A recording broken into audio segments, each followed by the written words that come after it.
చంద్రవంక ఆకారంలో ఉండే ఈ అందమైన ఆక్స్బో లేక్స్ ఎలా ఫామ్ అవుతాయో మీకు తెలుసా? రివర్ ఫ్లడ్ ప్లైన్స్లో ఎంటర్ అయినప్పుడు మెలికలు తిరుగుతూ వెళ్తుంది.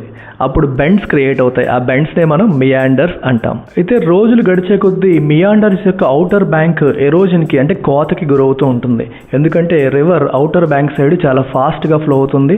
ఫ్లో అవుతూ దాన్ని ఎరోజన్కి గురి చేస్తుంది. రోజులు గడిచే కొద్దీ ఈ బెండ్స్ అనేవి చాలా క్లోజ్ అవుతూ ఉంటాయి. చివరికి రెండింటి మధ్య narrow piece of land called neck మాత్రమే మిగిలి ఉంటుంది. సడన్గా ఫ్లడ్స్ వచ్చినప్పుడు లేదా కంటిన్యూస్ ఎరోజన్ వల్ల the river cuts through the neck and creates a short cut.